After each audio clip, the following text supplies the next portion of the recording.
고린도 교회는 모임을 잘 가졌던 교회입니다. 그래서 오늘 본문 안에 모임에 대한 이야기가 굉장히 많고 그 모임 중에 오늘 본문 안에는 성만찬 모임도 있습니다. 자, 그런데 이 모임이 교회로 모이는 모임이 하나님께 칭찬받는 모임이었느냐?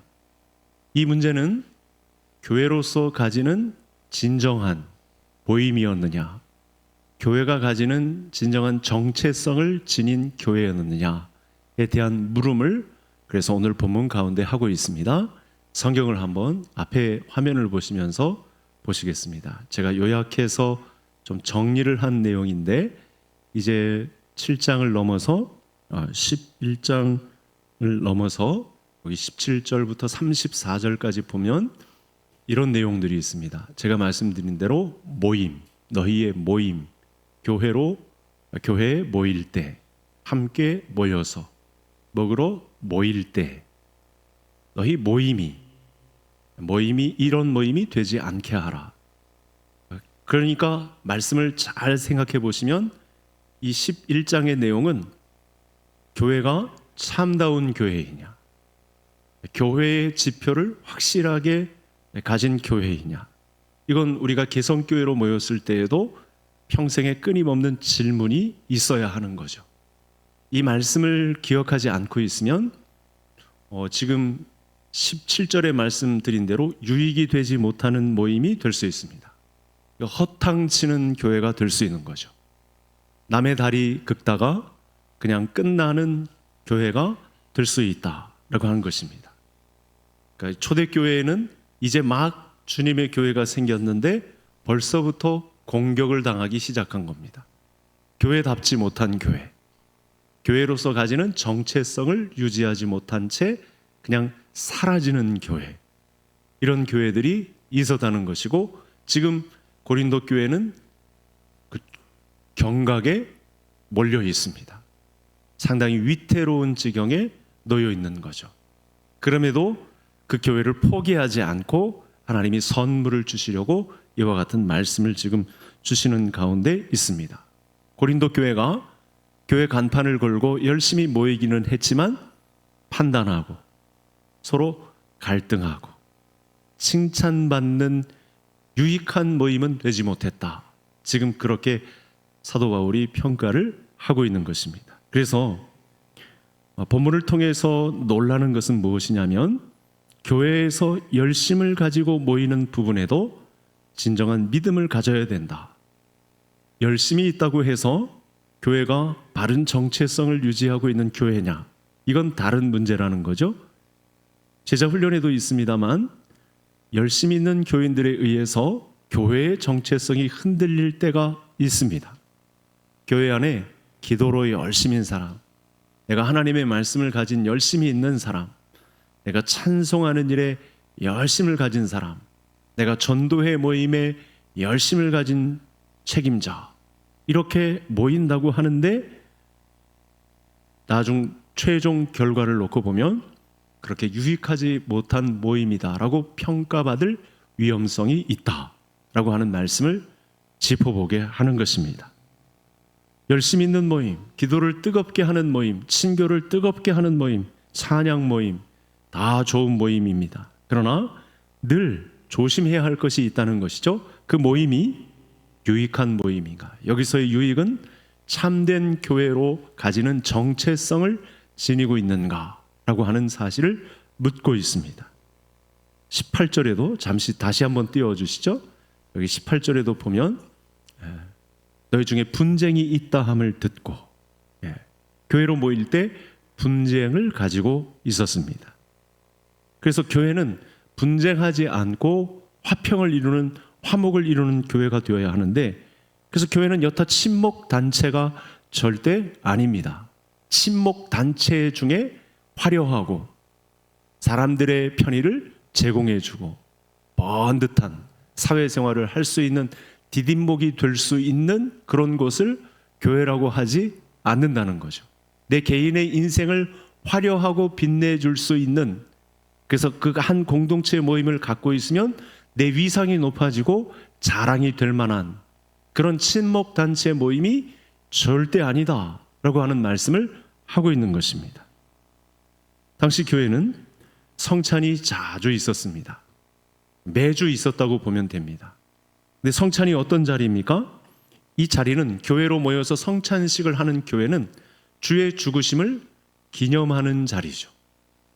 그 교회의 정체성 안에 흐르고 있는 가장 중심된 자리입니다. 그런데도 이런 자리에서 성도다운 모습을 찾아보기는 힘들었다라고 하는 것이 지금 중간평가에서 사도 바울이 이 내리막길을 걷고 있는 고린도 교회를 보면서 평가하고 있는 내용이 되겠습니다. 교회로 모였다고 하면서 싸움이 있었다고 합니다. 22절 교회로 모인 성도들을 뭐라고 하냐면, 제가 여기 넣진 않았는데 업신여기고 빈궁한 자들을 부끄럽게 했다. 성찬식 모임을 가지고 가난한 자와 부한 자들의 간극이 있었다. 그건 교회가 아니다. 그건 교회로서 모인 유익을 논할 수 없다. 교회는 싸우는 것도 아니고 없는 사람들을 부끄럽게 만드는 그런 곳이 절대 아니다. 그 교회로서 가지는 정체성을 논할 수 없다.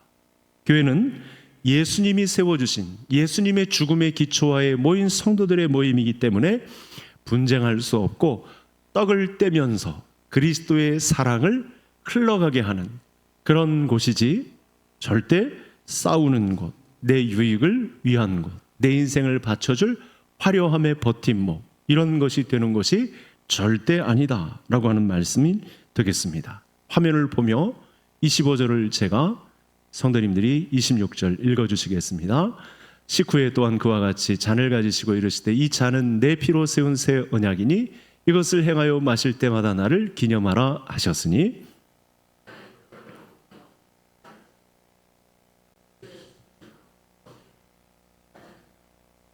아멘.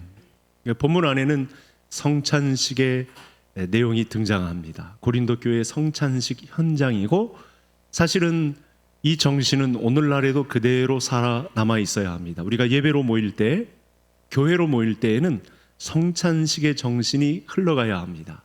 무슨 뜻이냐면 예수님의 죽으심을 기념하며 매번 모이는 자리가 되어야 합니다. 이런 영적인 긴장감은 계속해서 유지해야 합니다. 여러분, 성찬식 현장이 어떤 자리인지 잘 아시죠? 예수님의 죽으심 때문에 이루어진 모임입니다. 굉장히 감격스러운 자리인 거죠. 무려 예수님의 핏값을 주고 생겨난 유익한 모임입니다. 이런 걸 이 교회의 정체성이라고 하는데, 이걸 잊어버리고 또 비켜가면, 순간 미혹되면 교회는 금방 난장판이 되는 거죠. 세상의 공동체와 비교해서 더 무시무시한 집단으로 변모될 가능성이 있다는 말씀입니다. 교회는 예수님의 죽으심으로 말미암아 새로운 피조물 된 사람들의 모임이죠. 이 정체성은 반드시 가지고 있어야 한다라는 말씀입니다. 그래서 같은 내용을 다루고 있는 타 교회 골로새 교회 현장을 보겠는데, 자, 이 말씀을 한번 보겠습니다. 같이 읽겠습니다. 거기에는 헬라인이나 유대인이나 할레파나 무할레파나 야만인이나 스구디아인이나 종이나 자유인 차별이 있을 수 없나니 오직 그리스도는 만유시요 만유 안에 계시니라. 아멘. 부한 자나 가난한 자나 인종이나 여타 타인종이나 지위나 학문이나 역사나 그 어떤 것도 이 새로운 집단을 나누어서는 안 된다. 구분을 해서는 절대 안 된다. 차별이 있을 수 없다. 선택된 그 어떤 특정한 계급이 교회 안에 자리 잡아서는 절대 안 된다라고 하는 것입니다. 차분히 놓고 생각을 해보면, 이런 교회의 정체성에 대한 공부를 하지 않으면 스멀스멀 교회가 힘 있는 자들의, 부한 자들의, 좀 권력이 있는 자들의, 말 힘이 센 자들의 힘센 논리로 교회를 이끌어가는 그런 모습이 나타날 수 있다는 사실이죠. 주의 죽으심으로 생겨난 이 전혀 새로운 믿음의 공동체를 이루지 못하고 세상의 성공과 힘의 논리가 지배받는 그런 곳으로 교회가 전락할 위험성이 있다라고 하는 말씀이 되겠습니다. 오늘 오후에 이 말씀을 듣고 있는 우리 모든 성도님들은 조금 더 우리 허리띠를 잘 졸라매어서 바싹 영적인 긴장감을 가지고 갈수록 계속해서 모일 때마다 우리 개성교회는 성경적 교회가 되기를 위하여 기도할 수 있기를 바랍니다. 그래야 평안하여 칭찬받고 든든히 서가는 교회가 될 수 있는 거죠. 여기서 이탈하면 큰일 납니다. 그럴 위험성이 너무나도, 여러분 2000년 전 고린도 교회도 그랬는데 많은 교회들이 그렇게 쓰러졌는데 우리 교회라고 별 수 있겠습니까? 틈만 나면 이 교회의 정체성을 해치고 이런 화려한 모임이 되어야 되지 않겠느냐, 당신의 입지를 좀 견고하게 세워줄 수 있는 그런 모임이 이 교회 안에서도 되어야 되지 않겠느냐라고 하는 유혹이 있을 수 있습니다. 의와 거룩과 생명과 진리를 기준으로 할 때만, 예수님의 죽으심을 기준으로 할 때만 교회의 정체성을 유지하고 주님이 원하시는 교회로 발돋움할 수 있다라고 하는 도전을 주고 있는 거죠. 그 어떤 특정한 어떤 무리들에 의해서 선택된 계급에 의해서 그걸 또 추앙하고 박수 쳐주고 그런 모임으로 가야 합니다, 으쌰으쌰하고 하는 것은 절대 안 된다. 교회는 예수님의 죽으심을 기념하며 그분이 이루어 놓으신 선물로서의 교회를 정체성으로 가지는 교회로 서 있어야 한다라고 하는 말씀을 주고 있습니다. 그래서 이 말씀은 화면으로 보여드리는 것보다 이 부분만큼은 좀 본문 말씀에 이어서 골로새서 3장 이어서 있는 말씀 한번 찾아보겠습니다. 골로새서 3장 12절, 신약성경 327면,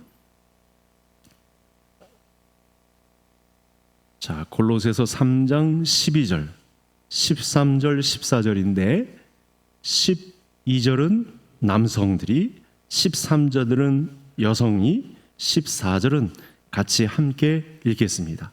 같은 내막, 같은 분위기 안에서 고린도 교회에 주셨던 말씀을 조금 더 쉽게 볼 수 있는 말씀을 이렇게 주신 것입니다. 자, 12절 남성들이 읽습니다. 그러므로 너희는 하나님이 택하사 거룩하고 사랑받는 자처럼 긍휼과 자비와 겸손과 온유와 오래 참음을 옷 입고,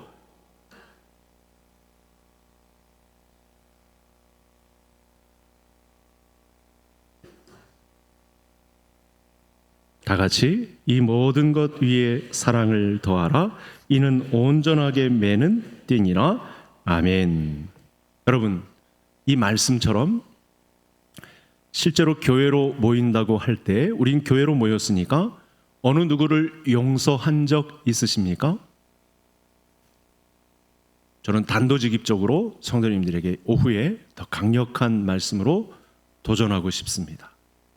방금 읽었던 말씀처럼 좀 불편한 관계에 있었던 성도님, 또 믿음 생활 같이 하다 보니까 사람들의 모임이라 아무래도 뭔가 갈등하고 뭔가 부딪혔던 성도님들이 있는데, 내가 피해자라고 할지라도, 세상 기준으로 내가 부당한 억울한 입장에 놓였다 할지라도 그를 오늘 말씀에 의거하면 용서하는 교인으로 서 있었는지, 그게 교회의 정체성인데 그렇게 서 있었는지 한번 물어보시기를 바랍니다. 여러분, 이 모임이 어느 누군가의 소원을 이루기 위한 모임이라면 우린 이 자리에 있을 필요가 없습니다. 자녀 손주가 좋은 학교에 진학하기 위해서 모이는 모임이라면 많은 사람들이 올 수 있겠죠. 이 경제 위기의 시대에 좀 타개하고자 하나님 앞에 기도하러 나왔습니다. 그러면 어려움을 겪는 어떤 한 사람이 와서 기도하고 신교를 할 수 있을 것입니다. 그래도 그건 교회의 정체성을 말하는 모임이 절대 아닙니다. 자기 실현, 이기적인 욕심, 갈망, 이 세상의 욕망을 갈망하는 그런 모임을 이루기 위해서 우리가 이 자리에 있는 건 아니죠. 그건 친목단체입니다. 그건 동창회나 다름없습니다. 교회는 그런 걸 가지고 정체성을 말하지 않습니다. 우리가 해야 될 일은 오늘 말씀처럼 실제로 우리 안에 그리스도의 날이 오기 전 교회로 모여서 예수님의 죽으심을 기념하며 용서하는 자리, 내가 먼저 손 내미는 자리에, 그게 잘 이루어지지 않아도 인내하며 끝까지 기다리는 자리에 내가 그야말로 철퇴를 맞고 물리적인 매를 맞고 침뱉음을 당하고 욕설을 당하고 부당한 대우를 받는 환경에 처할지라도 나는 그를 용서하고 간다. 그 자리가 우리 개성교회가 추구하는 교회의 정체성을 가진 자리가 되어야 할 줄로 믿습니다. 그래서 우리가 할 일은 무엇입니까? 이런 세상에서 구별되는 것이고요, 세상과는 반대로 가는 거죠. 정확합니다. 세상이 추구하는 모임의 반대편으로 가면 교회가 추구하는 답이 나옵니다. 우리가 신령하고 거룩한 자로선 예수 그리스도의 피값으로 속량받은 몸이기 때문에 정말 엄청난 무기죠. 세상이 감당할 수 없는 존재들이 되었기 때문에 성경에서 말씀한 이 신령한 믿음의 공동체로서 정체성을 가지는 것은 가능하다고, 그 믿음이 충분하다고 우리에게 말씀을 주고 있습니다. 이제는 새로운 질서 속에 예수님의 피값으로 새로 재편된 목표를 가지고 새로운 원리하에 있는 교회이기 때문에 세상과는 전혀 다른 모임을 이어갈 수 있다. 이것이 서신서를 통해서 각 교회에 주신 말씀을 통해서 우리에게 주신 확증입니다. 그런 믿음을 우리에게 선물로 주셨습니다. 자, 그럼 다음 구절을 한번 또 보겠습니다. 다 같이 읽겠습니다. 그리스도의 평강이 너희 마음을 주장하게 하라. 너희는 평강을 위하여 한 몸으로 부르심을 받았나니. 대단히 중요한 말씀입니다. 가족 식구들 다 건강하고 자녀들 속 안 썩이고 남 부끄럽지 않은 삶을 사는 것, 이거를 이 3장 15절의 평강이라고 하지 않아요. 교회가 가지는 고유한 평강의 자리가 있습니다. 그리스도의 평강이 너희 마음을 주장하게 하라. 이 말씀은요, 예수님이 십자가에 달리기 직전에 주신 평강이거든요. 예수님은 무려 평강의 왕이시거든요. 이 평강이 너희 마음을 주장하게 하라. 이 평강은 이제 내가 잡혀서 죽어야 된다라고 직전에 예수님의 입술을 통해서 터쳐나온 말씀입니다. 베드로는 이때 예수님의 길을 막고 서죠. 결단코 예수님에게 이런 일이 일어나서는 절대로 안 됩니다. 그랬더니 예수님 뭐라고 하죠? 사탄아, 물러가라. 그건 교회의 정체성이 아니다. 이렇게 말씀하시거든요.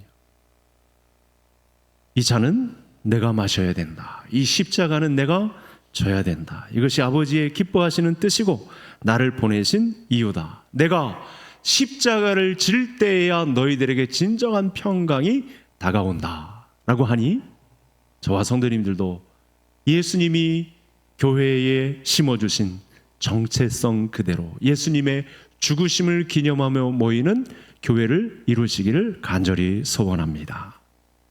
또 질문하겠습니다. 예수님의 죽으심을 연습한 기간이 지난주에 있으셨는지요?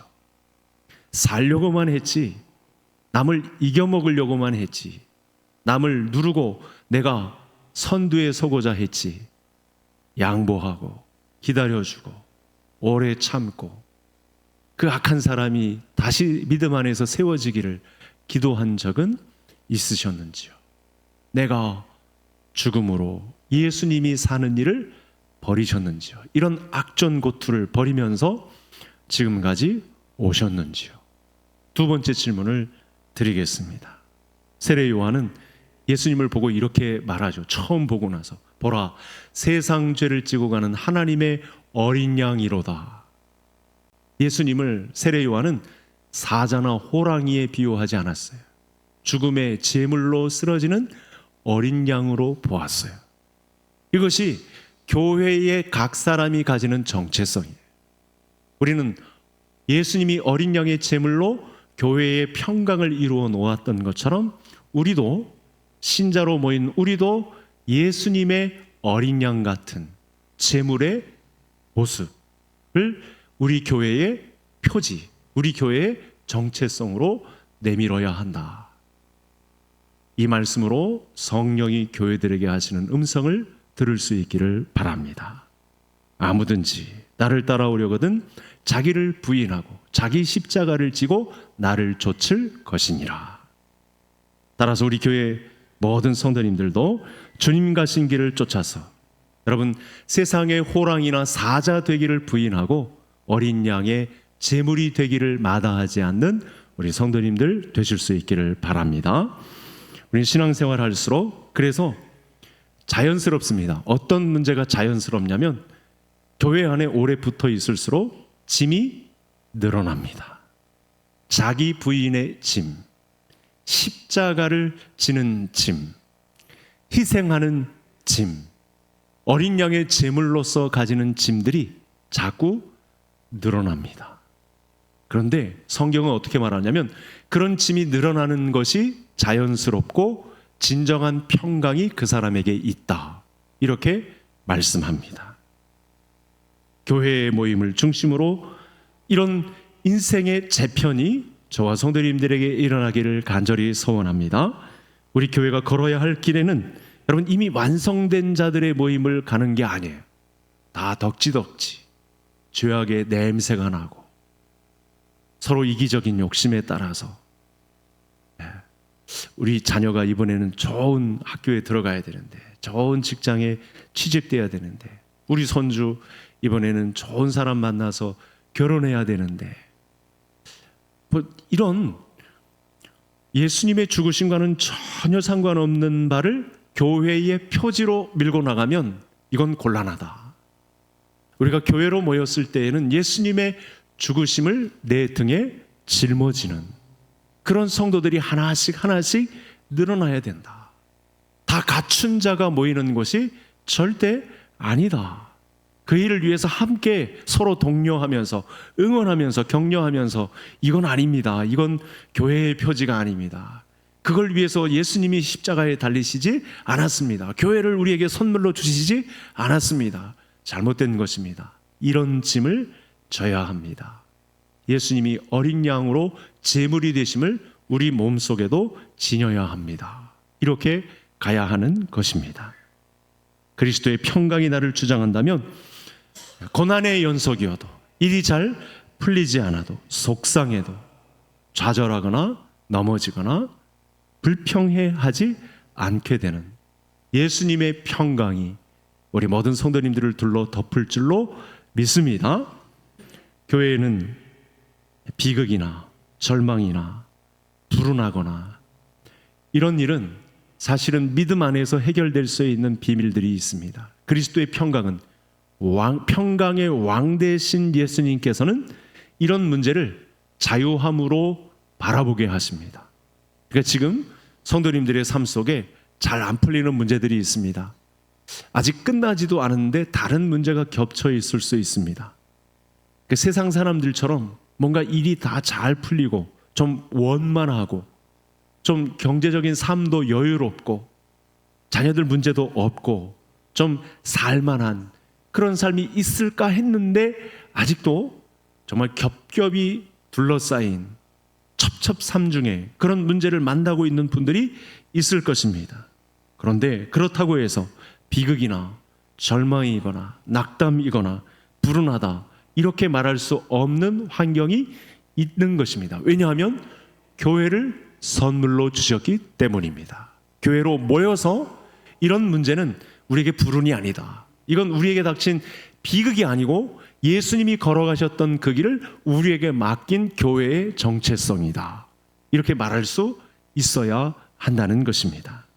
신자에게 일어난 모든 일은 나 자신에게 모두가 다 유익하고 결과적으로는 최종 평가에서는 하나님께 찬양이 되고 감사가 되고 믿음의 고백이 되는 역사가 일어날 것이다.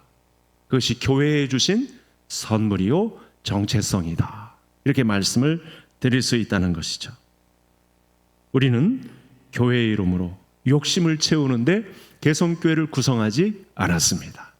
내 만족을 위해 우리 교회를 하나님이 선물로 주셨다, 이렇게 평가하는 사람들이 절대 아닙니다. 우리는 얄팍한 세상 술수의 그물에서 우리는 벗어나야 합니다. 초대교회는 여러 계층의 사람들이 모였습니다. 있는 자, 없는 자, 가난한 자, 부한 자, 많이 배운 자, 못 배운 자, 권력가와 종, 유대인과 이방인, 로마인과 헬라인, 유대인 다 모여 있었습니다. 그런데 전혀 새로운 질서가 그들 안에 자리 잡기 시작했습니다. 전혀 새로운 질서가 자리 잡는 그곳에는 어린 양으로 제물 대신 예수님의 죽으심이 늘 언제나 자리 잡고 있었습니다. 예수님의 죽으심을 몸에 짊어진 사람들의 행동이 있었는데 그 교회에는 평강이 머물러 있었습니다. 그것이 그 교회의 표지가 되었습니다. 대표적으로 그 교회가 빌라델비아 교회였고 서머나 교회였습니다. 그래서 오늘날 2000년이 지났지만 절대 속지 마시고, 절대 이 세상의 거짓과 유혹에 넘어가지 마시고, 예수님의 죽으심을 몸에 짊어지고 가시밭길이라 오래 참고 기다려야 하는 길이라도, 넘어진다 할지라도, 기도한 바가 아직 성취되지 않은 가운데 있다 할지라도 보다 성경적으로 교회의 정체성에 심어놓으신 그리스도의 평강이 성도님들을 주장하게 되는 역사가 이루어지기를 간절히 소원합니다. 교회는 언제나 거듭난 자들, 완성된 형태로 모이는 곳은 절대 아닙니다. 그건 마지막 날에 이루어질 것입니다. 성숙해서 저만큼 앞서가는 성도, 이제 막 갓 태어난 성도, 이제 막 울음을 터뜨린 성도, 또 믿음이 자꾸만 원숙해져 감에 있음에도 불구하고 또 날마다 넘어지는 사람들, 이런 사람들이 섞여 있는 곳이 교회입니다. 그래서 교회는 늘 새로운 모임입니다. 예수님의 정체성 앞에 늘 도전을 받고 있는 사람들의 모임입니다. 예수 그리스도의 죽으심으로 말미암아 새 피조물이 된 존재라는 것을 날마다 확인하며 서는 장소가 바로 성경적 교회입니다.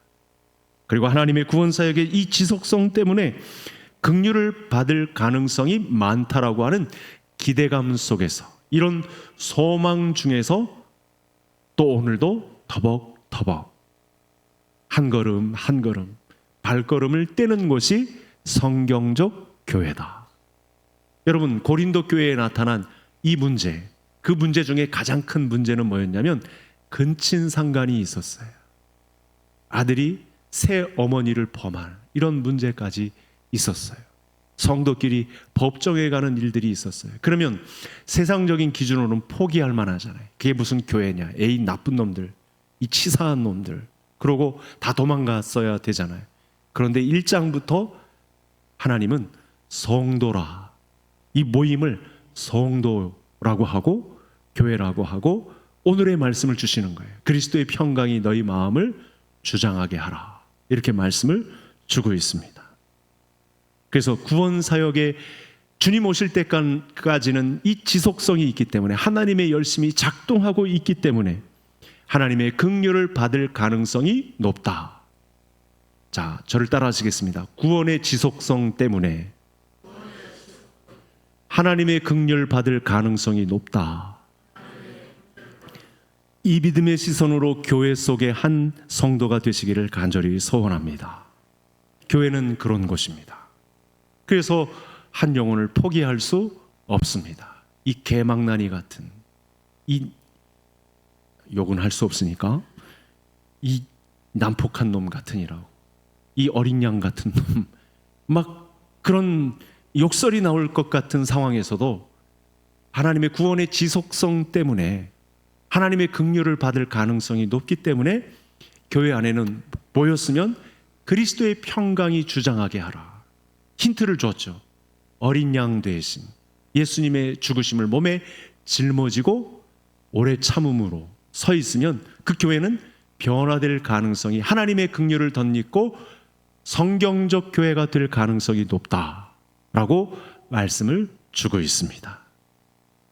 아직 그렇게 되지 않은 사람에게 용서하고 내가 직접 예수님의 성품을 실천하고 도저히 용납되지 않은 사람이지만 내가 그 사람에게 해를 가한 사람이지만 내가 직접 예수 그리스도의 용서를 내 손을 내밀며 직접 용서한다.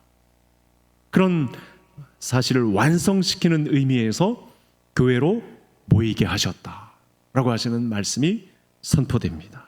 신앙을 시작하고 앞으로 시작할 가능성이 있는 사람들까지도 이 모임에 있는 것으로 여기고 용납하고 용서하고 화목하고 하나님의 긍휼을 입을 가능성이 이 사람은 높다.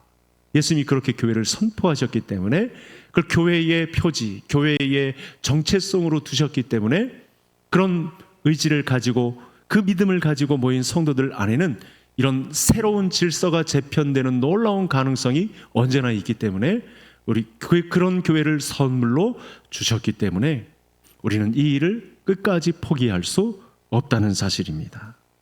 이 하나님의 저촉되면 여러분 아무리 좋은 것을 한다 할지라도요, 교회가 앞장서서 사회사업을 막 많이 하고 이 지역의 계양구에 소문난 교회라고 할지라도요, 그 교회는 얼마 안 가서 문을 닫아야 합니다. 이 교회의 정체성을 유지하지 않는 한 하나님이 평가하시는 거죠. 그래서 이제 성경 말씀을 한 군데 보고 마치겠습니다. 마지막 말씀 같이 읽겠습니다. 이 첫 구절 우리 남성, 또 2절은 여성, 마지막 절 다 같이 읽겠습니다. 그러므로 주 안에서 갇힌 내가 너희를 권하노니 너희가 부르심을 받은 일에 합당하게 행하여